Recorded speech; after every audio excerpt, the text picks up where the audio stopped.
அருமையான தேவ ஜனங்களே, எந்த இடத்துல இருந்தாலும் அப்பாவை துதிக்க ஆரம்பிங்க. வல்லமையான தேவனுடைய வார்த்தை, அவருடைய பிரசன்னம் நிறைந்த அபிஷேகம் இந்த இடத்துல இறங்கி கொண்டிருக்குது. ஆவியானவர் காட்டுகிறார், தாவீது எப்படி கோலியாத்தை கீழே விழ வைத்தானோ, அந்த ஆண்டருடைய பிரசன்னத்தை சுமந்ததுனால, அந்த ஆண்டருடைய அபிஷேகத்தை சுமந்ததுனால நெடுநாளாக இஸ்ரவேல் ஜனத்திற்கு நிந்தையாக, அவமானமாக, சவாலாக இருந்த அந்த கோலியாத்தை கீழே விழ வைக்க கர்த்தருடைய அபிஷேகம் ஆமென் அந்த அருமையான தாவீதின் மேலிருந்து புரண்டு ஓடினது. ஹல்லேலூயா. இந்த வார்த்தையை கேட்டுக்கொண்டிருக்கிற தேவ ஜனமே, நீங்க எங்க இருந்தாலும் சரி, கர்த்தருடைய ஆவியானவர் உங்களை தொட போகிறார், உங்களை நிரப்ப போகிறார். அதற்காக தான் உங்களை ஆயத்தப்படுத்தி கொண்டிருக்கிறார். இந்த 100 நாள் ஜெபம், இந்த வல்லமையான ஜெபத்துல கர்த்தர் உங்களை ஏன் தெரியுமா கொண்டு வந்தாரு? There is going to be a great success. ஒரு பெரிய வெற்றி உங்க வீட்டில் இருக்குது, ஒரு பெரிய செலிப்ரேஷன் இருக்குது, ஒரு பெரிய கொண்டாட்டம் இருக்குது. கர்த்தர் உங்களை கொண்டு செய்ய போகிறத இதுவரை யாரெல்லாம் உங்களை நிந்திச்சாங்களோ, யாரெல்லாம் உங்களை அவமானப்படுத்துறாங்களோ, அவங்க கண்கள் காண போகிறது. தாவீது ராஜா சொல்லுகிறார், என் பாத்திரம் நிரம்பி வழிகிறது, என் பாத்திரம் நிரம்பி வழிகிறது. எப்படி இது நடந்தது? ஆடு மேய்த்து கொண்டிருந்த தாவீது அப்பாவை துதித்து கொண்டே இருந்தார். அதனால தான் தேவச்சனமே, இந்த 100 நாள் ஜெபத்தில் நம்ம ஒவ்வொரு நாளும் துதிக்கிறோம். ஏன்னா துதிக்கும் பொழுது உங்களை அறியாமலேயே தெய்வ பிரசன்னம் உங்களை நிரப்பி உங்க பாத்திரம் நிரம்பி வழியும். அநேகர் கேட்குறாங்க, என் பாத்திரம் நிரம்ப மாட்டேக்கே. தேவச்சனமே, உங்களை மறந்து துதித்து பாருங்க, கவலைகளை மறந்து துதித்து பாருங்க, அந்த கஷ்டத்தை மறந்து துதித்து பாருங்க. ரொம்ப நெருக்கப்படுறீங்களா? ரொம்ப வேதனையில் இருக்கிறீங்களா?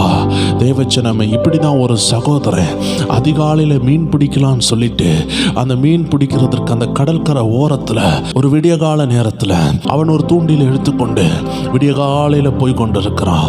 அவன் போகிற வழியில் அவன் ஏதோ அவன் காலில் தட்டுப்பட்டது. என்னன்னு குனிந்து பார்த்தால் ஒரு பொட்டலம் கிடைத்தது. அந்த அருமையான பையிலிருந்து அவன் நிறைய கற்கள் கிடைத்தது. அந்த கற்களை ஒன்று ஒன்றா கடலில் தூக்கி போட்டுட்டே வந்தான். கடலில் தூக்கி போட்டுட்டே வரும் பொழுது ஒரே ஒரு கல் மட்டும் பாக்கி இருந்தது. சரி, இந்த கல்லை வச்சிருப்போமே, காலையில் ஆகணும்னு என்ன தான் பார்க்கலாம்னு சொல்லிட்டு ஒரு 6 மணி 6 ஆகும் பொழுது அதிக வெளிச்சம் வருகிற நேரமாக மாறிட்டு அந்த கடற்கரைகளில் பார்க்கும் பொழுது சீக்கிரமாக வெளிச்சம் வரும். இந்த நேரத்தில் பாருங்க, இவனும் தூண்டில மீனை பிடிக்கிறதுக்கு ரெடி ஆயிட்டு, அது என்னடா கல் வச்சிருந்தோன்னு பாக்கெட்ல இருந்து எடுத்து பார்த்தா அது ஒரு வைரக்கல். தேவச்சனமே, அவன் யோசித்தான், நான் கோடீஸ்வரனா மாறி இருப்பேனே, இந்த ஒன்று இருந்தாலே நான் கோடீஸ்வரன், அத்தனையும் நான் இழந்துட்டேனேன்னு கவலைப்பட்டானா. அருமையான தேவஜனமே, ஒவ்வொரு நாளும் முத்துகளை பார்க்கிலும் விலையேற பெற்ற தீர்க்க தரிசன வார்த்தையும் அபிஷேகம் நிறைந்த வார்த்தை, உங்க வாழ்க்கையை திருப்பி போடுகிற வார்த்தை இந்த 100 நாள் ஜெபத்தில் இருக்குது தேவஜனமே. அதனால இந்த தம்பியை போல ஒன்ன கூட இழந்துடாதீங்க. ஆனா இதுல ஒண்ணு கூட உங்க வாழ்க்கையை மாத்திரும். நீங்க புரியணும். இங்க இருக்கிற தேவஜனமே, இதுல ஒரு ஆராதனையில நீங்க உண்மையா ஆராதிச்சு அப்பா சமூகத்துல கர்த்தர் உங்க ஜெபத்தை கேட்டுட்டாருன்னா அதனுடைய ரிசல்ட் வேற லெவல்ல இருக்கும். அதனால சோர்ந்து போவாதீங்க, ஒரு நாளை கூட வேஸ்ட் ஆக்காதீங்க. ஏன்னா விலையேறப்பட்ட வார்த்தை, விலையேறப்பட்ட அபிஷேகம் இறங்குற நேரம், அற்புதம் ஏற்ற நேரத்தில் நடக்கும் தேவச்சனமே. ஒருவேளை அந்த தம்பி கையில் அந்த வைரம் வந்த பிறகு அவன் கவலையெல்லாம் மறந்துருப்பான், அவன் வேதனையெல்லாம் மறந்துருப்பான். அருமையான தேவச்சனமே, இன்னைக்கு கர்த்தருடைய வார்த்தை உன்னை நோக்கி வருதா, அதோடு உன் கவலையை மறந்துரு. ஏன்னா கர்த்தர் கண்டிப்பா அற்புதம் செய்வாரு, ஏதோ விதத்தில் செய்வாரு. ஏன் தினமும் துதிக்க வைக்கிறாரு? பாத்திரம் நிரம்புது, பாத்திரம் நிரம்புது. எத்தனை தேவ ஜனத்தினுடைய பாத்திரம் நிரம்ப ஆரம்பிச்சுட்டு தாவீது ராஜா ஆடு மேய்க்க மேய்க்க அவன் ஒரு ஆட்டு மந்தையிலே இருந்து ஒரு மேய்ப்பனா இருக்கும் பொழுது கரடி வருது, சிங்கம் வருது. தேவன் அவன் கூட இருக்கிறத யாருக்கும் தெரியாது. அந்த வாயில்லாத ஜீவன், அந்த 5 அறிவு உள்ள ஜீவன் மட்டும்தான் தாவீது எவ்வளவு பெரிய மேய்ப்பன்னு பார்த்து கொண்டே இருந்தது. ஆனா அவைகளுக்கு சொல்லவும் தெரியாது. தாவீது ராஜாவுக்கு ஒரு நன்றி கூட சொல்ல தெரியாது. ஆனா ஒரு நாள் வந்தது, இந்த பாத்திரம் நிரம்பி நிரம்பி நிரம்பி எதிரியின் மேல ஒரு அடியை கொடுத்துச்சு. அன்னைக்கு கோலியாத்து வீழ்தான். எத்தனை தேவஜனம் சொல்றீங்க, பாத்திரம் நிரம்புதுன்னா சிங்காசனம் கிட்ட இருக்கு, பாத்திரம் நிரம்புதுன்னா எதிரி கீழே விழ போறான், பாத்திரம் நிரம்ப நிரம்ப அற்புதம் நடக்கும், பாத்திரம் நிரம்ப நிரம்ப குடும்பத்துல சமாதானம் வரும். வரும். குடும்பத்துல வெறுமையா இருக்க நபர்களுக்குள்ளாடி ஜீவ வார்த்தை உண்டாகும், அபிஷேகம் உண்டாகும். எத்தனை பேர் சொல்றீங்க எம்டியா ஃபீல் பண்ணுகிறேன், எம்டியா ஃபீல் பண்ணுகிறேன் அப்படின்னு சொல்றீங்களா? உங்க இருதயத்தை ஆவியானவர் நிரப்பி கொண்டிருக்கிறாரு. இன்னைக்கு ஆண்டு இந்த 55வது நாள்ல கொண்டு வந்திருக்கிறாரு. தேவ ஜனமே, உன் மேல ஒரு பலத்த அபிஷேகம் இறங்கி உன் ஆயுள் காலமெல்லாம் உன்னை நிரப்ப தேவன் சித்தமா இருக்கிறாரு. தாகமுள்ளோர் மேல தண்ணீரை ஊத்துவேன்னு சொல்லி இருக்கிறாரு. அப்பா சமூகத்துல என்ன நிரப்புங்கப்பான்னு சொல்லி எல்லா விஷயத்தையும் மறந்துருங்க, எல்லா உபத்திரவங்களையும் மறந்துருங்க. உங்களை யாராவது நிந்திச்சாங்களா, மறந்து அதை தூக்கி வீசிருங்க. ஆண்டவர் உங்க மேல ஒரு அபிஷேகத்தை வைக்க போறாரு. 7 அண்ணன்மாரும் தாவீதை அற்பமா பார்த்தாங்க, சொந்த அப்பாவே அற்பமா பார்த்தாரு. ஆனா அந்த தாவீது மேல கர்த்தர் ஒரு கண்ணு வச்சாரு. நீங்க புறக்கணிக்கப்பட்ட நபரா, நீங்க ஒதுக்கப்பட்டு இருக்கிறீங்களா, மறக்கப்பட்டு இருக்கிறீங்களா, தேவனுடைய பார்வை ஓ மேலதான், தேவனுடைய கண் ஓ மேலதான். ஒன்னதான் உயர்த்தணும்னு நினைச்சிருக்கிறாரு. அநேகர் படித்தும் கிடைக்காத பாக்கியத்தை உங்களுக்கு ஆண்டு கொடுக்க போறாரு. அநேகர் உழைத்தும் கிடைக்காதத கர்த்தர் உங்க கையில தருவாரு. அநேகர் ஏங்கி கொண்டிருக்கிற உயர்வுகளை கர்த்தர் உங்களுக்கு தருகிறாரு. ஏன் தெரியுமா? இன்னைக்கு உங்களுக்கு ஒண்ணும் இல்லாம இருக்கு தெரியுமா? இன்னைக்கு ஒண்ணும் இல்லாத அந்த நபர்கிட்ட தான் உலகத்தையே படைத்தவர் உங்க கூட இருக்கிறாரு. அந்த அபிஷேகம் ஓடி வருகிறது. அந்த அபிஷேகம் நம்மளை நிரப்ப ஆயத்தமா இருக்குது. எத்தனை பாத்திரங்கள் நிரம்பணும்னு ஆசையா இருக்கிறீங்க? எல்லாரும் அப்பாவுடைய நாமத்தை உயர்த்துவோமா? அந்த அப்பாவுடைய பிரசன்னம் நம்மளை நிரப்புவதாக. ஹல்லேலூயா. என் பாத்திரம் நிரம்பி நிரம்பி வழிகின்றது, வழிந்து ஓடுகின்றது. சொல்லுங்க, என் பாத்திரம் நிரம்பி நிரம்பி வழிகின்றது. ஆமென். அது வழிந்து ஓடுகின்றது. சொல்லுங்க சொல்லுங்க சொல்லுங்க. எனக்குள்ளே ஜீவ ஊற்று, அது வற்றாது ஒரு நாளும். ஓ, எனக்குள்ளே ஜீவ ஊற்று, அது வற்றாது ஒரு நாளும். என் பாத்திரம் நிரம்பி. சொல்லணும். உங்க பாத்திரத்தை நிரப்ப போறது நீங்க கிடையாது. உங்க பாத்திரத்தை நிரப்புகிறது பரிசுத்த ஆவியானவர். ஆண்டவரோடு பேசுங்க. ஆண்டவர் என்ன செய்வாரு? உங்க பாத்திரத்தை நிரம்பி வழிய பண்ண போகிறாரு. அப்பாட்ட பேசுங்க. அப்பா உங்க பாத்திரத்தை நிரப்ப போறாரு. வெறுமையா இருக்கிறது போல இருக்குதா? இன்னைக்கு நிரப்புகிறா. பாத்திரம் நிரம்பி நிரம்பி வழிகின்றது. அபிஷேக நதி நானே. விசுவாசமா சொல்லுங்க, அபிஷேக நதி நானே, அகிலமெங்கும் பரவிடுவேன். ஓ, விசுவாசத்தோடு சொல்லுங்க தேவச்சனமே, நீங்க தான் அபிஷேக நதி. நீங்க போற இடத்துல அற்புதம் நடக்கும். இன்னைக்கு உங்களுக்கே அற்புதம் இல்லாம உட்கார்ந்து இருக்கிறீங்களா? ஓ, ஒரு கிணத்துக்குள்ள இருக்கிறது போல இருக்கிறீங்களா? ஒரு 4 சவுத்துக்குள்ள அடப்பட்டது போல இருக்கிறீங்களா? உங்களை யாராலே அடைத்து வைக்க முடியாது. ஏன்னா நீங்க தான் ஜீவ நதி. திரளான உயிரினங்கள் நதி பாயும் இடமெல்லாம் நீங்க பாய போறீங்க தேவச்சனமே. உங்களை பார்த்தாண்டு தீர்க்க தரிசனமா சொல்றாரு, உங்களை யாராலும் அடைத்து வைக்க முடியாது. Nobody can stop you. Nobody can shut down. எல்லாரும் சொல்லுவோம், எனக்குள்ளே ஜீவ ஊற்று, அது வற்றாது ஒரு நாளும். எல்லாரும் சேர்ந்து, எனக்குள்ளே ஜீவ ஊற்று, அது வற்றாது ஒரு நாளும்.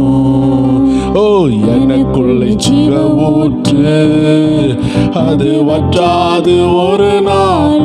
எல்லா தேவச்சன சொல்லுங்க, வற்றாத நதியா அப்பா உங்களுக்கு தந்திருக்காரு. நம்ம அப்பா குறைவுள்ளதை தரமாட்டாரு.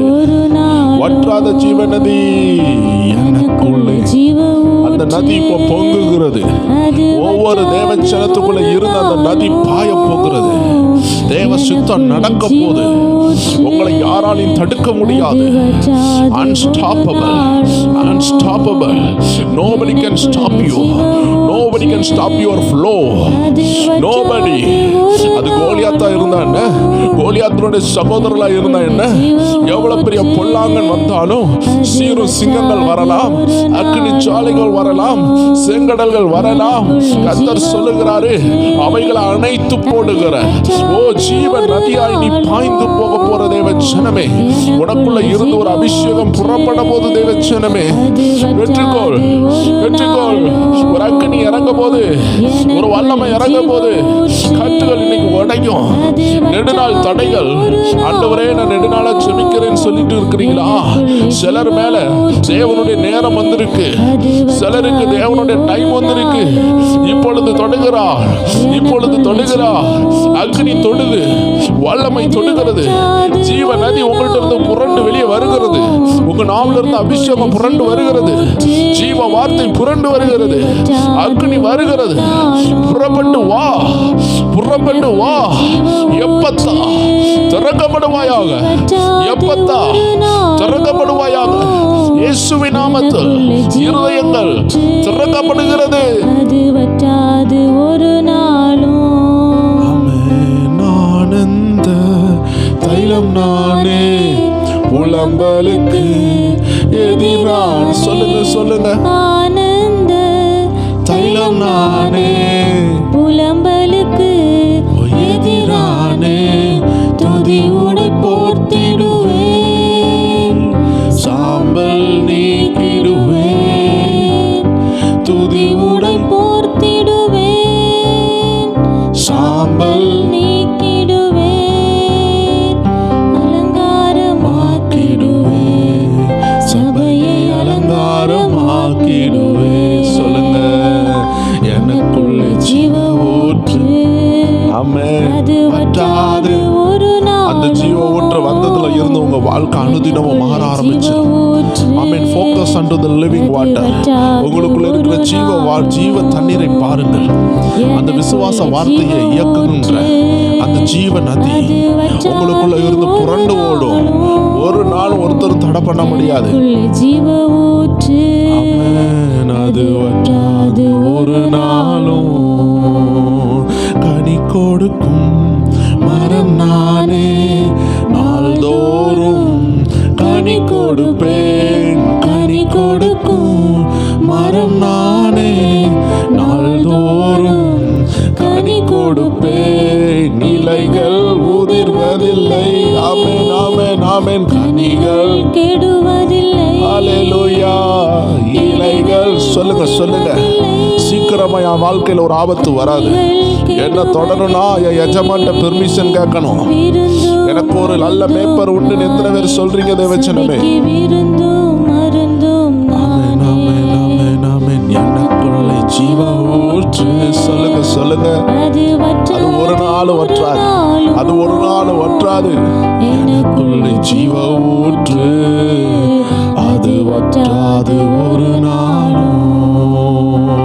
எனக்குள்ள ஜீவ ஊற்று, அது வற்றாது ஒரு நாள். ஓ ஆமென். எத்தனை பேர் சொல்றீங்க? நீங்க எந்த தேசத்துல இருந்தாலும் இந்த வார்த்தையை சொல்லுங்க. எனக்குள்ள ஜீவ ஊற்று. எனக்குள்ள என் வருமானம் இல்லாமல் போகலாம். நான் நம்பி இருக்கிற வேலைகள் கூட இல்லாமல் போகலாம். நான் நம்பினவர்கள் என்னை கைவிடலாம். ஆனால் எந்த ஜீவ ஊற்ற நான் மறந்தேனோ, எந்த ஜீவ ஊற்று நான் சில நேரம் தேடாமல் போறேனோ, அந்த ஜீவ ஊற்று என்னை கைவிடாது. அந்த பரிசுத்த ஆவியானவர் எந்த தேசத்துல இருந்தாலும் உங்களை பாதுகாப்பாரு. தயவு செய்து அவரை மறந்து போகாதீங்க. அவர்கிட்ட நெருங்குங்க. அவர் சத்தத்தை கேளுங்க. ஆமென். என் பாத்திரம் நிரம்பி நிரம்பி. ஓ கன்ஃபஸ் இட் வித் ஃபெய்த். விசுவாசத்தோடு அறிக்கை பண்ணுங்க. உங்க பாத்திரத்துல இன்னைக்கு நிரம்பி வழியணும். அபிஷேகப்பட்ட தேவச்சனமே, உன் ஜீவ ஊற்ற அடைத்து வைத்திருக்கிறது யார்? உன் அபிஷேகத்தை அடைத்து வைத்த அந்த கவலையா, அந்த பாவமா, அந்த சோதனையா இப்பொழுது உடையுது. இப்பொழுது அந்த போராட்டம் மாறுது. உன் நாவின் கட்டு உடைந்து துதிக்க ஆரம்பிக்கிற ஒரு அபிஷேகம் புரண்டு ஓட போகுது. ஓடிச்சுன்னா எல்லா தடையும் மாறும். ஆமென். எனக்குள்ள ஜீவ ஊற்று, எனக்குள்ள ஜீவ ஊற்று ஊற்று. அது வற்றாது ஒரு நாளும். ஜீவ ஊற்று ஊற்று. ஆமென் ஆமென். வற்றாது ஒரு நாளும். சொல்லுங்க. எனக்குள்ள அந்த விசுவாசமா சொல்லுங்க, அழுத்தமா சொல்லுங்க. அப்பாவை பார்த்து விசுவாசத்தோடு பேசுங்க. எனக்கு நீங்க கொடுத்த ஜீவ தண்ணீர் ஒரு நாள் வற்றாதப்பா, அது ஊறிக்கொண்டே இருக்கும். எந்த போராட்டம் வந்தாலும் அதுக்கு சொல்யூஷனா மாறும். எந்த போராட்டம் வந்தாலும் அதுக்கு அது சொல்யூஷனா மாறும். எத்தனை தேவஜனம் சொல்றீங்க, உங்களுக்குள்ள இருக்கிற ஜீவ ஊற்ற புறப்பட பண்ணுங்க. அதுல இருக்கிற எல்லா தூரையும் வாருங்க. அவன் ஜீவ ஊற்ற அடைத்து போடுகிற எல்லா மன்னிக்க முடியாத சுபாவங்கள், கசப்புகள், வெறுப்புகள், காயங்கள் எல்லாவற்றையும் என் தேவ ஜனங்களே சுத்திகரிங்க, சுத்திகரிங்க. உங்க கிணற்றில் இருந்து உங்க இருதயமாகிய உங்க இருதயமாகிய அந்த நல்ல கிணற்றில் இருந்து ஜீவ ஊற்று புறப்படும் போது ஆயத்தப்படுங்க, ஆயத்தப்படுங்க. அநேகருக்கு ஆசீர்வாதமா மாற போறீங்க. ஆமென். அது வற்றாது ஒரு நாளும் முழங்கிடுவேன் தினம் சுவிசேஷம். ஒடுக்கப்பட்ட இந்த உலகத்திற்கு முழங்கிடுவேன் தினம் சுவிசேஷம். ஒடுக்கப்பட்ட இந்த உலகத்துக்கு ஆமென். காயங்கள் ஆற்றிடுவேன், கட்டுகள் கட்டுகள் அவிழ்த்திடுவேன். காயங்கள் ஆற்றுவேன், கட்டுகள் அவிழ்த்திடுவேன். எத்தனை தேவ ஜனம் ஆமென் இந்த அபிஷேகத்துல கிரியை செய்ய போறீங்க. எல்லாரும் சேர்ந்து பாடுங்க. நான் காயங்களை ஆற்றுவேன்ப்பா. ஆமென். பிறருடைய கட்டுகளை உடைக்க, பிறர்களை சபைக்கு கொண்டு வர, ஆத்துமா ஆதாயம் பண்ண நான் உக்காக எழும்புவேன். எத்தனை தேவ ஜனம் சொல்றீங்க? ஆமென், ஆமென், ஆமென், ஆமென். விடுதலை பறைசாற்றுவே, நான் விடுதலை பறைசாற்றுவே. எல்லாரும் சேர்ந்து எனக்குள்ள ஜீவ ஊற்று. ஆமென், ஆமென், ஆமென். வற்றாது ஒரு ஹல்லேலூயா. எனக்குள்ள ஜீவ ஊற்று, அது வற்றாது ஒரு நாளும். எனக்குள்ள ஜீவ ஊற்று, எனக்குள்ள இருக்கிற ஜீவ ஊற்று. நான் தூங்கினா கூட அது தூங்காது, நான் மறந்தா கூட அது மறக்காது, நான் வெறுத்தால் அது வெறுக்காது. எனக்குள்ள இருந்து அது புறப்படும், அதுக்கு சுத்தத்தை செய்யும். ஒரு நதி புரண்டு வரும் பொழுது எல்லா குப்பைகளையும் எல்லா அசடுகளையும் அது வாரிக்கொண்டு போகும். இன்னைக்கு உங்களால விட முடியாத சில சுபாவங்கள், மன்னிக்க முடியாத சில காரியங்களை இன்னைக்கு இந்த ஜீவ நதி புரட்டி போடுகிறது. அவன் அதை அரித்து செல்லுகிறது, உங்களை சுத்தப்படுத்துகிறது. நெடுநாள கண்ணீரோடு இருக்கிறீங்களா? இந்த பாவத்திலிருந்து வெளியே வர முடியலன்னு கண்ணீரோடு இருக்கிறீங்களா? இந்த உபத்திரத்திலிருந்து வெளியே வர முடியலன்னு கண்ணீரோடு இருக்கிறீங்களா? இன்னைக்கு கர்த்தருடைய நதி உங்க மேல ஊற்றப்படுகிறது. The river is flowing, the river is flowing. ஓ ஜீவ நதி, ஜீவ நதி ஊற்றப்படுகிறது. பெற்றுக்கொள், பெற்றுக்கொள் மகனே, பெற்றுக்கொள் மகளே. ஆவியானவர்களை தொடுகிறார், ஆவியானவர் தொட்டு கொண்டு இருக்கிறார். அநேகரை தொட்டு கொண்டு இருக்கிறார். அநேகர் மேல தேவக்கரம் இறங்கி கொண்டு இருக்கு. அநேகருக்கு சுகம் உண்டாகுது. அநேகருடைய வீட்டுல ஒரு மனம் வருது. அநேகருடைய வீட்டுல நெடு நாளாக இருந்த பிரிவினைகளை கர்த்தர் மாற்றுகிறார். அது வற்றாது ஒரு நாளும்.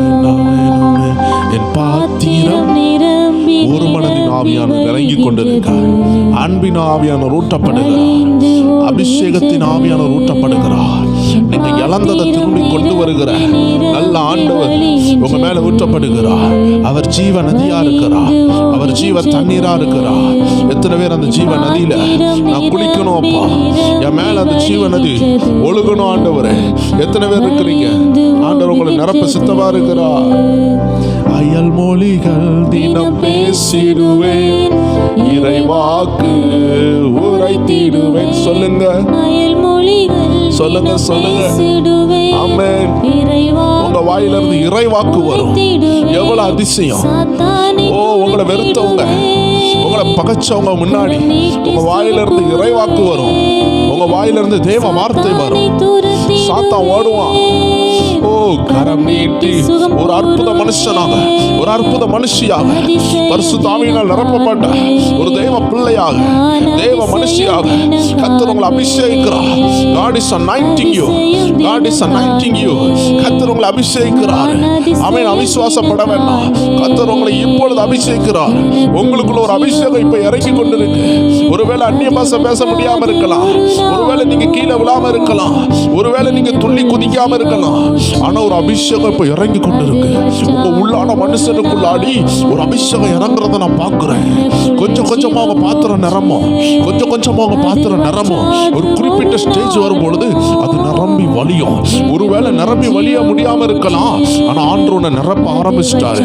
காவாசியாக, அறவாசியாக, முக்காவாசியாக கர்த்தர் இந்த 100 நாள்ல அநேகரை நிரப்பி கொண்டிருக்கிறாரு, அநேகரை நிரப்பி கொண்டிருக்கிறாரு. ஒரு நாள்ல உன் மேல அந்நிய பாஷை அடையாளத்தோடு ஆவியானவர் இறங்குவாரு. அதற்காக காத்திரு தேவ ஜனமே. உன் மேல ஆவியானவர் பலமா இறங்குறதுக்கு முன்னாடி உன்னை நிரப்ப ஆரம்பிப்பார். இப்பொழுது நிரப்புகிறார். உன் பாத்திரம் நிரம்ப ஆரம்பித்திருக்கிறது. உன் பாத்திரம் நிரம்ப ஆரம்பித்திருக்கிறது. ஆமென், ஆமென், ஆமென். அது வற்றாது ஒரு நாள். ஹல்லேலூயா. என் பாத்திரம் நிரம்பி நிரம்பி வழிகின்றது, வழிந்து ஓடுகின்றது. என் பாத்திரம் நிரம்பி நிரம்பி வழிகின்றது, வழிந்து ஓடுகின்றது. சொல்லுங்க சொல்லுங்க. அபிஷேக நதி நானே, அகிலமெங்கும் பரவிடுவேன். சொல்லுங்க, நான் ஒரு நதி. எத்தனை பேர் விசுவாசிக்கிறீங்க? உங்க டைரியில எழுதி வச்சுக்கோங்க, உங்க ஹார்ட்ல எழுதி வச்சுக்கோங்க. நீங்க ஒரு நதி. உங்களை யாராலையும் தடுக்க முடியாது, எந்த பில்டிங்கும் தடுக்க முடியாது. அதை உடைச்சிட்டு பாயிற நதி. உங்களை யாராவது கட்டுப்படுத்துறாங்களா? உங்க ஆபீஸ்ல கட்டுப்படுத்துறாங்களா? கர்த்தர் உங்களை பெருக பண்ண போறாரு. இருக்கிற இடத்துல இருந்து விசாலம் உண்டாக போது. நான் போகும் இடமெல்லாம், நதி பாயும் இடமெல்லாம், நான் போகும் எல்லாம் சேர்ந்து இடமெல்லாம் சொல்லுவோம். எனக்குள்ள ஜீவ ஊற்று. எல்லா தேவ ஜனமே இருக்கிற இடத்துல அப்பா உயர்த்தி கொண்டு இருக்கிற இந்த நேரத்துல கர்த்தருடைய ஆவியானவர் சில புதிய காரியங்களை செய்கிறார். ஓ ராமா பாபா ஷகத ரபா ஷதரபா. உன் வாழ்க்கை விடுதலையாகுது, உன் வாழ்க்கை விடுதலையாகுது தேவ ஜனமே. புலம்பலுக்கு ஓ எதிரானே ஆனந்த தைலம் நானே, புலம்பலுக்கு ஓ எதிரானே. ஆமென். அப்பாவை பார்த்து பேசுங்க. ஆண்டவரே, நான் துதி உடை போட போகிறேன். ஆமென். அந்த புலம்பல் உங்களுடையது கிடையாது தேவச்சனமே. ஓ ரூம்ல இருந்து புலம்பாதீங்க. அது நடக்கல இது நடக்கலன்னு சொல்லாதீங்க. நடக்காததுக்காக நன்றி செலுத்த ஆரம்பிங்க. கர்த்தர் எல்லாமே நன்மையா செய்வாரு. சபையை அலங்காரமாக்கிடுவேன். தேவச்சனமே, இருக்கிற இடத்துல அப்பா நோக்கி பாருங்க. கர்த்தர் உங்களோடு பேசி கொண்டிருக்கிறாரு. சிலருடைய வாழ்க்கையில சில அறைகள்ல இருந்து புலம்பி கொண்டு இருக்கிறீங்க. ஆமென். இந்த அறையில உட்கார்ந்து புலம்பன நாட்கள் முடியாதா? இந்த சிறையிருப்பின் நாட்கள் முடியாதா? எனக்கு என்னைக்கு விடிவு காலம் வரும்னு நினைத்து கொண்டிருக்கிறீங்க. உங்களை பார்த்து ஆவியானவர் சொல்லுகிறாரு, தாவீதுக்கு ஒரு விசேஷித்த பாதை இருந்துச்சு, அன்னமாறு போன பாதை அல்ல. கர்த்தர் உங்களை விசேஷித்த பாதையில நடத்துகிறாரு. எஸ்தருக்கு ஒரு விசேஷித்த பாதை இருந்துச்சு. எஸ்தருடைய சிநேகிதிகள் போன பாதையில் அவ போயிருக்க வாய்ப்பு இல்லை. தகப்பன் இல்லை, தாய் இல்லை, ஒரு கடினமான பாதை தான். ஆண்டவர் உங்களை பார்த்து சொல்றாரு, if you want to be a unique vessel, நீ ஒரு ஆச்சரியமான பாத்திரமா மாறணும்னா உனக்கு ஒரு ஆச்சரியமான பாதை, உனக்கு ஒரு வித்தியாசமான பயணம். எத்தனை பேர் இதை ஏற்றுக்கொள்றீங்க? நீங்க வித்தியாசமான நபர். நீங்க வித்தியாசமான நபர்னால தான் வித்தியாசமான பாதையில போறீங்க. 7 அண்ணன்மார்களும் அவன் இளம் வயசுலேயே அவன் வித்தியாசமான பாதையில போனாங்க. அந்த நாட்களில் உள்ள அரசாங்கத்துக்கு கீழாக வேலை பார்த்தார்கள். ஆனால் தாவீதோ ஆடு மேய்த்து கொண்டு இருந்தான். ஆனால் கர்த்தருடைய கண்கள் அவன் மேல் பட்டது. அவன் கர்த்தர் இந்த நாட்கள் உன்னை தனியா போட்டிருக்கிறாரா? அவன் வேலை இல்லாம வீட்டில் இருக்கிறீங்களா? ஏதோ ஒரு வியாதி படுக்கையில் இருக்கிறீங்களா? God is giving you a chance. கர்த்தரை உயர்த்தி பாடுகிறதற்கு ஒரு அற்புதமான வாய்ப்பு தாராரு. இன்னைக்கு நீ பார்த்து கொண்டிருந்த அறை, நீ இன்னைக்கு கண்ணீர் வடித்திருக்கிற அறை, அது தங்க மாளிகையா மாறப்போகுது. அந்த இடத்துல இருந்து கர்த்தர் உன்னை கொண்டு போகிற இடம் தங்க மாளிகை. கர்த்தர் கொண்டு போவாரு. கர்த்தருடைய அபிஷேகம் உன்னை கொண்டு போகும். தாவீது நெடுநாளா ஜெபித்து கொண்டிருந்தாரு. அரண்மனையிலிருந்து ஒரு அழைப்பு வந்தது. இன்னைக்கு கர்த்தர் உன்னை அள வைத்து கொண்டிருக்கிற எல்லா போராட்டத்தையும் பிடுங்கி வெளியே எறிகிறாரு. சில சாப கட்டுகள் நெடுநாளாக தொடர்ந்து வந்து கொண்டிருக்கிற, உன்னை பலவீனப்படுத்தி கொண்டிருக்கிற, மறைந்திருக்கிற ஆவிகளை ஆவியானவர் காட்டி கொண்டிருக்கிறாரு. அதையெல்லாம் இப்பொழுது எரிந்து சாம்பலாகுது, எரிந்து சாம்பலாகுது. ஆவியானவர் சொல்லுகிறாரு, இனிமே புலம்பக்கூடாது, இனிமே புலம்பக்கூடாது. நெடுநாள இந்த அறையிலே இருந்து புலம்புகிறேனே சொல்லாத. அது உன் ஜெப அறை, அது உன் உயர்வின் அறை. That is your exam room. இதுல பாஸ் ஆயிரு. இந்த உபத்திரத்துல மட்டும் பாஸ் ஆயிரு தேவச்சனமே. இந்த உபத்திரத்துல உனக்கு இருக்கிற ஒரே அடைக்கலம் அந்த ஜீவ நதிதான். உன்னை யாருமே புரிந்து கொள்ளாம இருக்கலாம் தேவச்சனமே. உன் வலது பக்கத்திலும் அற்புதம் இல்லை, உன் இடது பக்கத்திலும் அற்புதம் இல்லை. சுற்றிலும் அடைக்கப்பட்ட நிலைமை. ஆனா புரிந்துக்கோ, இந்த பொல்லாத கெபியில இருந்து கர்த்தர் உங்களை வெளியே கொண்டு வர போறாரு. இந்த அடைப்பட்ட நிலைமையிலிருந்து ஆவியானவர் உங்களை வெளியே கொண்டு வர போறாரு. ஆனா ஒரே ஒரு ரூல்ஸ் இருக்குது, புலம்பக்கூடாது, புலம்பக்கூடாது. துதிக்க ஆரம்பிங்க, துதிக்க ஆரம்பிங்க. பவுலும் சீலாவும் ஆண்டவரே உங்க ஊழியத்தை செய்துட்டு நான் கெட்டப்பட்டிருக்கிறேன்னு புலம்ப ஆரம்பித்திருந்தாங்கன்னா சிறைச்சாலை உடைஞ்சிருக்காது, சிறைச்சாலை சங்கிலிகள் கலந்திருக்காது. சிலர் ஆண்டோடைய நாமத்தை ஏற்றுக்கொண்டு இருக்க மாட்டாங்க. இன்னைக்கு ஆவியானவர் உங்களை பார்த்து பேசுகிறார் தேவச்சனமே. கர்த்தருடைய ஆவியானவர் ஒவ்வொரு பேரை பார்த்து பேசுகிறாரு. உன் புலம்பலின் அறையை உன் துதி அறையா மாத்து, உன் புலம்பலின் சூழ்நிலையை ஜெப அறையா மாத்து. உன் கூட ஒரு நேசர் நெருங்கி வருகிறாரு, உன் சத்தத்தை பார்க்க ஒருவர் நெருங்கி வருகிறாரு. வனாந்தரத்தை தேவன் இறங்கும் இடமாக ஆகார் மாத்தினால் எத்தனை பேர் விசுவாசிக்கிறீங்க? வனாந்தரத்தில் ஜீவ ஊற்று வருமா? வரும். அது எங்கிருந்து வரும்? தேவனிடத்துல இருந்து வரும். எத்தனை பேர் விசுவாசிக்கிறீங்க? அந்த ஆகார், ஆமென், ஆண்டவர் சமூகத்துல அந்த ஆகாரின் பிள்ளை அழும் பொழுது கர்த்தர் ஒரு தூதனை அனுப்பினார். ஜீவ ஊற்று வந்தது, ஜீவ ஊற்று வந்தது. ஒருவேளை காயப்பட்டு உட்கார்ந்திருக்கிறீங்களா? ஏதோ ஒரு காரியத்தினால உங்க உள்ளம் உடைந்து போயிருக்கிறதா? ஆண்டவர் சொல்லுகிறாரு, இன்னைக்கு ஊற்று எங்கேயுமே வராட்டியும் ஊற்று உங்களுக்குள்ள வருது, ஊற்று உங்களுக்குள்ள வருது. எத்தனை பேர் கைகளை உயர்த்தி இருக்கிற இடங்கள்ல கண்களை மூடி சொல்லுவீங்க, எனக்குள்ளே ஜீவ ஊற்று அது வற்றாது ஒரு நாளும், எனக்குள்ளே ஜீவ ஊற்று அது வற்றாது ஒரு நாளும், எனக்குள்ளே ஜீவ ஊற்று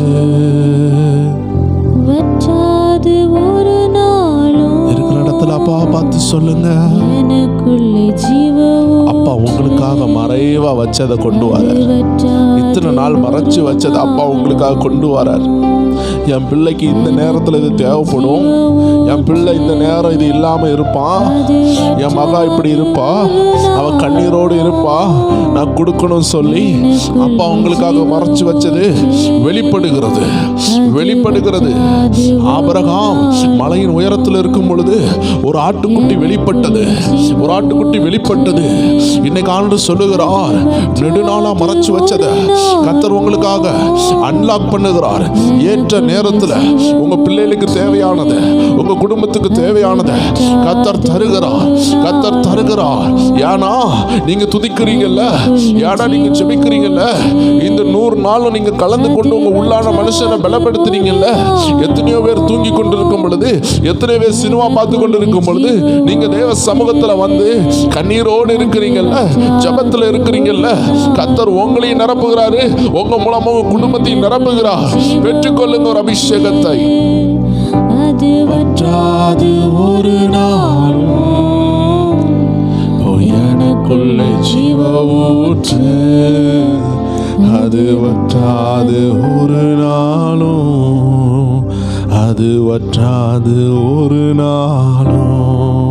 தேவச்சனமே, நீ இருக்கிற இடத்துல ஆவியானவர் உங்களை நிரப்பி கொண்டிருக்கிறாரு. தேவச்சனமே, ஒவ்வொரு பேரையும் கர்த்தர் நிரப்பி கொண்டிருக்கிறாரு. ஒவ்வொரு மேலையும் கர்த்தருடைய அபிஷேகம் இறங்கி கொண்டிருக்கு.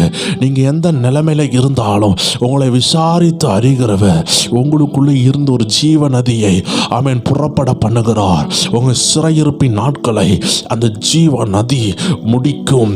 உங்க நெடுநாள் எதிரியை இந்த ஜீவ நதி முறிக்கும். தேவச்சனமே, எத்தனை பேர் விசுவாசிக்கிறீங்க? அநேக பூட்டுகளை கத்தர் திறந்து கொண்டு இருக்கிறாரு. ஒவ்வொரு நேரம் நீங்க துதிக்கும் பொழுது அநேக சங்கிலிகள் உடைந்து நீங்க விடுதலை ஆகுறீங்க.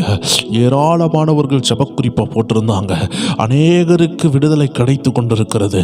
அநேகருடைய திருமண வாசல்கள், அநேகருடைய பூட்டப்பட்ட சில கதவுகளை கத்தர் திறந்து அவர்களை ஆசீர்வதிக்கிறாரு. அநேகருடைய வாழ்க்கையில அநேக மாற்றங்களை கத்தர் தந்து கொண்டே இருக்கிறாரு. தேவ ஜனம் புரியணும், இந்த ஜீவ நதி உள்ளவர்களை, இந்த பரிசுத்த ஆவியினால் நிரப்பப்படுகிறவர்களை எந்த சூழ்நிலையும் ஜெயிக்காது. இதற்கு ஆதாரமாக தான் 2 கொரிந்தியர் 4:8 பவுல் அப்போஸ்தலர் இப்படி சொல்லுகிறாரு, நாங்கள் எப்பக்கத்திலும் நெருக்கப்பட்டும் ஒடுங்கி போகிறதில்லை, கலக்கம் அடைந்தும் மனமுறிவு அடைகிறதில்லை, துன்பப்பட்டும் கைவிடப்படுகிறதில்லை, கீழே தள்ளப்பட்டும் மடிந்து போகிறதில்லை என்று வரிசையாக அவர் அநேக காரியங்களை சொல்லிக் கொண்டே போகிறாரு. அப்படி என்றால் என்ன அர்த்தம்? எப்பக்கம் நெருக்கப்பட்டாலும் ஒடுங்கி போறதில்ல. தேவச்சனமே, இந்த ஹைட்ராலிக் மெஷின் சொல்லுவாங்க, அதுக்கு கீழே எவ்வளோ பலம் உள்ள பொருளை வச்சாலும் அது நொறுக்கி போடும். அந்த ஹைட்ராலிக் மெஷின் சொல்லுகிறது பல டன் உடையது, அது எந்த பொருளையும் நசுக்கி போடும். அப்படி என்றால் என்ன? இப்படிப்பட்ட ஹைட்ராலிக் மெஷினால கூட நசுக்க முடியாதது தான் தேவ ஜனத்தினுடைய விசுவாசம். உங்க இருதயமாகிய உங்க உள்ளான மனுஷன்ல பொங்கி வருகிற இந்த ஜீவ நதி இருக்கு பாத்தீங்களா? இது எப்பேற்பட்ட இரும்பு கதவாலையும் உங்களை பூட்டி போட்டாலும், எப்பேற்பட்ட அரக்கர்கள் உங்களை பிடித்து வைத்திருந்தாலும், எப்பேற்பட்ட துன்பத்தில் நீங்க இருந்தாலும் அந்த துன்பத்தால உங்களை அடக்கி வைக்க முடியாது. ஏன்னா அந்த ஜீவ ஊற்று அதன் மத்தியிலிருந்து புறப்பட்டு வெளியே வரும். எந்த சூழ்நிலையில நீங்க இருந்தாலும் இந்த ஜீவ ஊற்றின் மகிமையை நீங்க புரிஞ்சுக்கிடணும். இது வேற யாரும் கிடையாது, இது பரிசுத்த ஆவியானவர் குறித்து தான் ஜீவ நதின்னு சொல்லுகிறாங்க. இந்த ஜீவ நதி உங்க இருதயத்திலிருந்து தான் பாய்ந்து வரும். இந்த ஜீவ நதி எப்போ பாயும்னா, நீங்க விசுவாசிக்கும் பொழுது அது பாய்கிறது. நீங்க விசுவாசிக்காத நேரம் இந்த ஜீவ நதியை அடைத்து போடுகிறீங்க. அதனால தான் புலம்பல் வேண்டாம், அதுக்கு பதிலாக துதியின் ஆடை. அதனால தான் சோர்வு வேண்டாம், கவலை வேண்டாம். தேவ ஜனங்களே, ஒரு போராட்டத்தை நீங்க உலக கண்ணால பார்க்கும் பொழுது அது போராட்டமா இருக்கும். ஆனா அதே போராட்டத்தை ஆவிக்குரிய கண்ணோட்டத்தை பாருங்க, அது உங்க உயர்வின் படிகளாக இருக்கும். தாவீது கூட யோசித்திருப்பாரு, நான் எதுக்கு ஆடு மேய்க்கணும்? என் அண்ணன்மாரெல்லாம் அரசாங்கத்தில் வேலை பார்க்கும் பொழுது, அரசவையில் கூட நிற்கும் பொழுது, போர் வீரர்களாக இருக்கும் பொழுது, இஸ்ரவேல் ஜனங்களை பாதுகாத்து அந்த ஜனங்களுக்கு விரோதமான ஆயுதங்களை அவங்க தடுக்கும் பொழுது, நான் இந்த ஆடுகளுக்கு விரோதமான போராட்டத்தை நான் ஏன் தடுக்கணும்னு அவன் யோசித்து கவலைப்பட்டிருக்கலாம், மனம் கலங்கி இருக்கலாம். அதை பார்த்து ஒரு ஃபெயிலியர் போல இருக்கலாம். நான் வீட்டில் கடைசி பிள்ளை, எல்லாரும் என்ன ஒதுக்கிட்டாங்கன்னு அவன் நினைத்து இருக்கலாம். ஆனா கர்த்தர் ஒரு பெரிய திட்டம் வச்சிருந்தாரு. யாருமே உங்க சூழ்நிலையை பார்த்து அருவருக்காதீங்க, வேதனைப்படாதீங்க. ஐயோ, நான் ஏன் இவ்வளவு வேதனையான சூழ்நிலையில இருக்கிறேன், நான் ஏன் இவ்வளவு மோசமான இடத்துல இருக்கிறேன், இதுல இருந்து எனக்கு வெளியே வர முடியாதான்னு உங்க சூழ்நிலையை குறித்து ஒருத்தர் கூட கவலைப்படக்கூடாது. நீங்க தேவ ஜனமா இன்னையில இருந்து புரிஞ்சு கொள்ளுங்க, உங்க உபத்திரவத்தின் கெபிதான் உங்க சிங்க கெபிதான், உங்க வேதனையின் அந்த கெபிதான் உங்க உயர்வின் பாதை. அது இல்லைனா தான் நீங்க சந்தேகப்படணும். உபத்திரவம் இல்லைனா தான் கிறிஸ்தவர்கள் சந்தேகப்படணும். ஏன்னா தேவ பிள்ளைக்கு உபத்திரம் உண்டு. ஏன்னா தேவ பிள்ளையின் உபத்திரம் தான் உயர்வாக மாறுகிறது. இதுக்கு ஆழமான ரகசியம் உண்டு தேவ ஜனமே. இது புதிய ஏற்பாட்டின் முறை. ஏன்னா தேவனோடு நம்ம சிலுவையை சுமக்க அழைக்கப்பட்டு இருக்கிறோம். பாடில்லாத எந்த கிறிஸ்தவனும் அவனால உயரத்தில் எழும்ப முடியாது. ஒரு அருமையான தேவதாசன் சொன்னாரு, மலையின் உச்சில இருக்கிற எல்லா மரமும் ரொம்ப கடினமா வளருது. ஏன்னா எவ்வளவு காத்தடிச்சாலும் அது ஸ்ட்ராங்கா நிக்குது. அதனாலதான் அதனுடைய வேர்கள் எல்லாம் ஸ்ட்ராங்கா இருக்குது. அப்ப அந்த மலை உச்சில போக போக மரங்கள் எல்லாம் அந்த காற்றுனால அடிபட்டு அதுக்கு வேறு ரொம்ப ஸ்ட்ராங்கா இருக்கும். தேவ ஜனம் புரியணும், நீங்க உயரத்துல ஏற ஏற ஏற உங்களுக்கு காற்றழுத்தத்தினால உங்க வேறு ஸ்ட்ராங் ஆகும். தேவ ஜனங்கள் புரியணும், உபத்திரவம் இருந்தா மட்டும்தான் நீங்க கிறிஸ்துவுக்குள்ள வேரூன்றி நிக்க முடியும். உபத்திரவம் இல்ல, 2 நாள் நீங்க ராஜாவா இருக்கிறீங்க, 2 நாள் நீங்க இளவரசியா இருக்கிறீங்கன்னா நீங்க தேவனை மறந்து போக கூட உங்களுக்கு வாய்ப்பு இருக்கிறது. ஆண்டவரே உங்களை இளவரசியா மாத்தணும், ஆண்டவரே உங்களை ராஜாவா மாத்தணும். நான் எதை பற்றி சொல்லுகிறேன்னா, இந்த உலக உயர்வை பத்தி சொல்லுகிறேன். ஏதோ ஒரு உலக உயர்வுல தடப்பட்டு தானே நீங்க சோர்ந்து போறீங்க. அது உங்க விசுவாசத்தை தள்ளாட வைக்கும்னா அதுல ஆண்டவர் ஒரு வாசலை திறப்பாரு. ஒருவேளை ஆபிரகாமுக்கு ஆண்டவர் ஒரு ஆட்டுக்குட்டி அனுப்பலன்னா ஆபிரகாம் சோர்ந்து போயிருக்கலாம். ஆனா ஆண்டவர் என்ன செய்தாரு? ஒரு பிரதிபலனை அனுப்புனாரு. அதே போல உங்க விசுவாசத்தை பலப்படுத்த கர்த்தர் கர்த்தரே உங்களை உயர்த்துவார். ஆல்ரெடி நீங்கள் ராஜாக்களும் ஆசாரியர்களாக இருக்கிறீங்க. அதுக்கு மேன்மை தெரியாததுனால தான் நீங்கள் இன்னைக்கு சோர்ந்து போயிருக்கிறீங்க. இன்னைக்கு தேவச்சனத்திற்கு அவர்கள் யார், கிறிஸ்துவோடு அவர்கள் யார், கிறிஸ்துவுக்கு அவர்கள் யார்? ஆமென். அவர்கள் ராஜாக்களாக இருக்கிறாங்க, அவர்கள் ஆசாரியர்களாக இருக்கிறாங்க, அவர்கள் தேவ ஆவியினால் நிரப்பப்பட்டிருக்கிறாங்க, தேவ பிள்ளைகளாக இருக்கிறாங்க, ஏராளமான ஆசீர்வாதத்துக்கு சுதந்திரவாளிகளாக இருக்கிறாங்க. ஆனால் அதை அனுபவிக்கிறதுக்கு அவர்கள்ட்ட பொறுமை இல்லை. தேவஜனமே, இந்த நாட்களில் ஆண்டவங்களை பார்த்து பேசி கொண்டிருக்கிறாரு. நீங்கள் எந்த நெருக்கத்தில் இருந்தாலும் இன்னைக்கு முதல் தீர்க்க தரிசன வார்த்தை, உங்களை அந்த நெருக்கம் அழிப்பதில்லை, ஒரு நாள் நீங்கள் வெளியே வருவீங்க. ஏன் தெரியுமா? அந்த வார்த்தையில் நிறைய பேருக்கு விடுதலை நடக்குது, நிறைய பேருக்கு நடக்க மாட்டேக்கு. காரணம் என்னவென்றால், உங்கள் ஒவ்வொரு பேருடைய காத்திருப்புலையும் ஒவ்வொரு வித்தியாசம் இருக்கும். சிலர் கமெண்ட் எழுதுவாங்க, எனக்கு திருமண வாசல் திறந்துட்டுன்னு. அப்போ யோசிப்பீங்க, எனக்கு ஏன் திறக்கல? அப்போ நான் ஜெபத்தில் பவரா இல்லையா? ஒருவேளை நான் ஜெபிச்சதை ஏசப்பா கேட்கலையா? இப்படிலாம் உங்களை குழப்பக்கூடாது தேவஜனமே. ஒவ்வொரு பேரும் புரிந்து கொள்ளணும், ஒவ்வொன்றுக்கும் ஒரு காலம் உண்டு. சில நேரம் கர்த்தர் சிலருக்கு சீக்கிரமாக பதில் கொடுக்குறாருன்னா அவங்க நெடுநாளாக காத்திருந்திருப்பாங்க. ஏதோ விதத்தில் அவங்க டைம் வந்திருக்கு, அதனால மற்றவங்களுக்கு டைம் வந்துட்டே எனக்கு வரலேன்னு கவலைப்படக்கூடாது. கர்த்தர் உங்களை மறப்பதில்லை. யார் மறந்தாலும் கர்த்தர் உங்களை மறப்பதே இல்லை. எத்தனை பேர் விசுவாசிக்கிறீங்க? என்னை யார் மறந்தாலும் என் அப்பா என்ன மறக்க மாட்டாரு. மொர்தெகாயினுடைய வாழ்க்கையில பாருங்க, எத்தனையோ சூழ்ச்சிகள் போராட்டம் வரும் பொழுது, அவருடைய உயிருக்கு ஒரு ஆபத்து வருகிற நேரத்தில் கர்த்தர் அவரை மறக்காம ராஜாவுடைய நித்திரையை கெடுத்து ராமன் மொர்தெகாயை உயர்த்தினாரு. எத்தனை பேர் விசுவாசிக்கிறீங்க? ஏற்ற நேரத்தில் அப்பா அவங்களை உயர்த்திடுவார் தேவச்சனமே. இன்னைக்கு பாருங்களேன், அவன் அநேக தாயார் பிரெக்னன்ட் ஆகுறாங்க. பிரெக்னன்ட் ஆன பிறகு அடுத்த நாளே பேபி பிறக்காது. அதுக்கு ஒரு 9 மாதம் அளவு குறிக்கப்படுகிறது. ஒருவேளை அதற்கு முன்னாடி பிறந்தா அதுக்கு பேர் தான் அன்டைம்லி பர்த். அப்படி என்றால் அவன் சீக்கிரமாக பிறக்கப்பட்ட பிள்ளை. அதற்கு சில வளர்ச்சிகள் குறைவாக இருக்கும். 5 மாதத்தில், 6 மாதத்தில், 7 மாதத்தில் பிறக்கும் பொழுது அதனுடைய லிவர்கள், அதனுடைய கிட்னிகள், அதனுடைய பிரெயின்லாம் ஒழுங்காக டெவலப் ஆகாமல் இருக்கலாம். அதனால தான் டாக்டர்ஸ் என்ன சொல்கிறாங்க, ப்ரீமெச்சூர் பேபின்னு சொல்கிறாங்க. சீக்கிரமாக வந்துட்டாங்க, அன்டைம்லி பேபின்னு சொல்கிறாங்க. அப்படி என்றால் சமயத்திற்கு முன்பதாக வந்தால் அதில் அநேக குறைபாடுகள் இருக்கும். சில நேரம் அது சப்பானியாக இருக்கலாம், சில நேரம் அது கழுத்து நிற்காமல் இருக்கலாம், சில நேரம் அது மூல வளர்ச்சி இல்லாத பேபியாக இருக்கலாம். அதனால தான் கரெக்ட் டைமில் வெளியே வரணும். இதே போல தான் தெய்வச்சனமே, இன்னைக்கு நீங்கள் அநேக பாடுகளை சுமந்துட்டு இருக்கிறீங்கல்ல, நீங்கள் பாட சுமக்கிறீங்கன்னு நினைக்கிறீங்க, ஆனால் உங்களுக்கே தெரியாமல் நீங்கள் ஆசீர்வாதத்தை சுமந்துக்கிட்டு இருக்கிறீங்க. மரியாள் அம்மா பாருங்க, வயிற்றுல இயேசு சுமந்துட்டு போனாங்க. அவர்களுக்கு நிந்தனை மேலே நிந்தனை. அருமையான தேவச்சனமே, உங்கள் வீட்டில் தண்ணி தாகத்தோடு ஒரு ஆள் வந்தாலே நீங்கள் தண்ணி கொடுக்குறீங்க. அன்னைக்கு இயேசு சுமந்துட்டு போன தாயாருக்கு பிரெக்னன்சி பார்க்கறதுக்கு ஒரு நல்ல இடம் கிடைக்கல. கடைசியில் கிடைத்த இடம் எது? மாட்டு தொழுவம். எப்படி பார்த்தீங்களா?